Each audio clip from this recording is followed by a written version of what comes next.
Hi everyone, Assalamualaikum warahmatullahi wabarakatuh. Welcome to English class with Mrs. Windy. Okay, for today we are going to learn about time. What is time? Apa itu time? Ya, time itu waktu atau yang berhubungan dengan waktu, yaitu jam. Hari ini kita akan belajar waktu.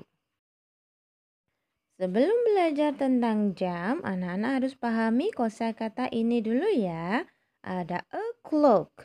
O'clock dipakai apabila jam tepat ya. Jarum panjang tepat berada di angka 12. Itu memakai o'clock.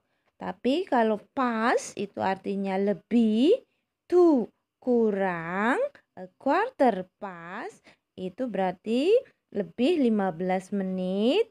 A half past atau half past itu lebih 30 menit. Baik, sekarang perhatikan jam berikut ini. Nah, o'clock dipakai apabila jam tepat jarum panjang berada di angka 12. Nah, kalau pas atau lebih itu digunakan apabila jarum panjang bergerak dari angka 12 sampai angka 6. Tapi ketika jarum panjang bergerak dari angka 6 sampai angka 12, maka digunakan to. Nah, a quarter past itu apabila jarum panjang berada di angka 3. Yang artinya lebih 15 menit atau lebih seperempat. Kemudian a half past atau half past itu apabila jarum panjang berada di angka 6 yang artinya lebih 30 menit atau setengah jam. Kemudian a quarter to artinya kurang dari 15 menit atau kurang seperempat. Nah, ini apabila jarum panjang berada di angka 9. Nah, anak-anak perhatikan 1 jam itu ada 60 menit. Dari angka 12 ke angka 1 itu ada 5 menit. Kemudian ke angka 2, kemudian kelipatannya. Ya, berarti dikali 2, 5 kali 2, 10 menit. Kemudian di angka 3 berarti juga dikalikan lagi. 5 kali 3 berapa menit? 15 menit. Begitu juga seterusnya ya. Selanjutnya kita masuk ke contoh example. What time is it? Jam berapakah ini? Itu bahasa Inggrisnya. What time is it? Sekarang perhatikan gambarnya ya.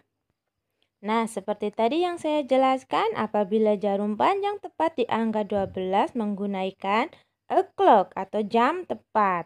Contoh yang pertama itu jam 3, berarti bahasa Inggrisnya it is 3 o'clock. O'clock ditaruh di belakang angka.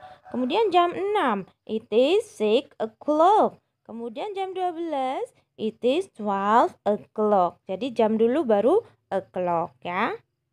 Dalam bahasa Inggris tidak ada jam 13, 14, 20 dan seterusnya sampai 24. Itu tidak ada. Yang ada jam 1, 2, 3, 4 sampai 12 ya. Selanjutnya penggunaan half past itu lebih dari 30 menit. Itu kalau jarum panjang berada di angka 6. Nah, perhatikan di sini contohnya. Ada pukul setengah 12 atau jam 11 lebih 30 menit. Caranya anak-anak tulis dulu lebih 30 menitnya. A half past. Kemudian perhatikan angka yang ada di depannya itu jam 11. Berarti anak-anak tulis 11. Jadi jam 11.30 lebih 30 menit artinya bahasa Inggrisnya half past 11. Selanjutnya pukul 12 lebih 30 menit. Caranya sama seperti tadi, menit dulu baru jamnya. Yaitu menitnya half past, kemudian jamnya berapa? 12, berarti 12. Berarti itu adalah jam, it is a half past 12. Berikutnya perhatikan jam tersebut ya. Coba anak-anak tulis dulu digitalnya itu jam berapa. Jarum panjang di angka 2, jarum pendek di angka 5. Jarum pendek menunjukkan jam berarti jam 5. Jarum panjang menunjukkan menit. Menitnya ada di angka 2 berarti berapa menit? 10 menit. Jadi itu adalah pukul 5 lebih 10 menit. Bukan pukul 5 lebih 2 ya. Karena setiap angka itu berisi 5 menit. Nah, sekarang diubah ke dalam bahasa Inggrisnya. Caranya menitnya dulu, kemudian baru lebih atau kurang, kemudian baru jam. Oke? Jadi, pukul 5 lebih 10 menit bahasa Inggrisnya 10 past 5. Bacanya dari belakang. Jam 5 lebih 10 menit. Tulisannya menit dulu baru jam. Oke, next selanjutnya your exercise. Tugasnya do on page 107, 108, and 109. Kerjakan halaman 107, 108, dan 109. Seperti biasa, kirimkan jawabannya ke Mrs. Windy. Oke, thank you.